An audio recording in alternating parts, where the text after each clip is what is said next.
All right, welcome. We are going to solve this system of linear equations using elimination.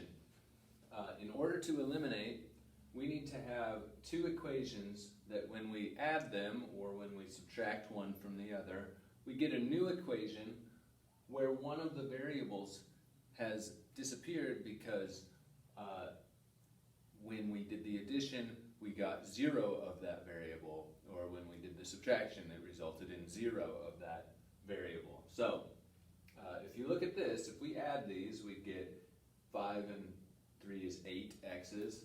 We get negative 2 plus 4 is 2 y's, so that doesn't eliminate anything. If we were to subtract, 5 minus 3 is 2, or 3 minus 5 is negative 2. That's not eliminated. Negative 2 minus 4 is negative 6. 4 minus negative 2 is 6. So either way, we don't get an elimination to occur. So we need to make an adjustment. We need to scale one of these up or down by multiplying by something. So, so that we have opposite values, opposite numbers, and the same value. So we could do that with 5 and 3, but we'd have to adjust both equations. Instead, I noticed that 2 is half of 4, or 4 is twice as much as 2. So if I were to scale this whole equation up by a factor of 2, multiplied by 2, I would get a new equation with a term negative 4y in it. That's great, because if I add negative 4y plus 4y, I get 0 y's, and I've eliminated that variable, so that's what we want to do.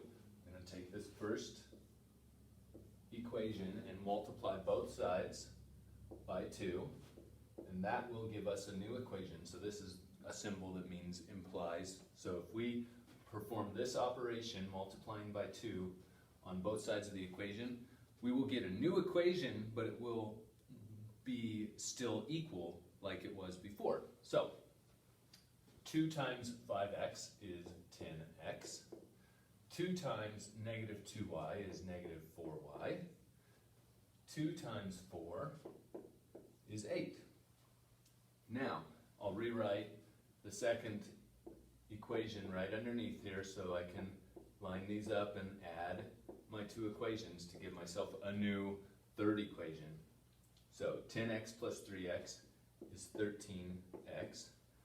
Negative 4y plus 4y is 0, so it's eliminated. And 8 plus 1 is 9. Now I can solve my equation with one variable for that variable. If I divide by 13, I get 9/13ths on the right side, x all by itself, and that's my x coordinate of my solution if I've done everything right. So I'm going to substitute 9/13ths for x in this equation. I could use either equation, I'm just randomly picking the bottom one. So 3 times 9/13ths plus 4y equals 1. Now I have a new equation with only one variable, so we'll solve for that. 3 times 9 is 27/13ths plus 4y equals 1. Now 1 can be written as 13/13ths, and we're going to subtract 27/13ths from that. So I'm left with 4y on this side. 13 minus 27/13ths is negative 14/13ths. And if I divide by 4, I will get y alone. 14 divided by 4 reduces. They both have a common factor of 2. So I'll say negative 7, and then I'm dividing by 2, so 13 becomes 26. Oops. 26. If you are rusty on fractions, you can do that a little slower than I did. Confirm that that's true. This is our solution. If we've done everything right, we've got x is 9/13ths, y is negative 7/26. 26ths. But we need to confirm that that point is indeed a solution to each of these equations. So let's do that. 5 times 9/13 is x, minus 2 times -7/26 is y, and that should equal 4. Let's see if it does.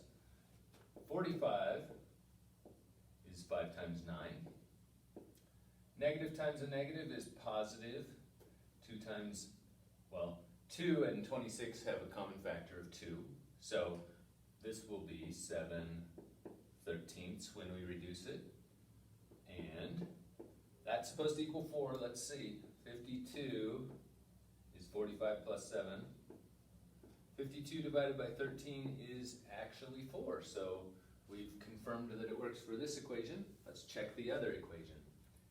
3 times 9/13 plus 4 times -7/26 is supposed to equal 1. So here we have 27/13, that should look familiar, plus 4 and 26 share a common factor of 2, so we'll cancel 2. That leaves us with 2 times -7 is -14, and we canceled a factor of 2 out of that, so that was 13ths.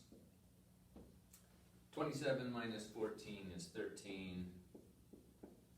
We're still with 13ths, and so 13/13 is indeed 1, and we've confirmed that that coordinate is a solution to both of these lines, so it is the solution of that full system, the only solution. That's the intersection point of these two lines, and we're done.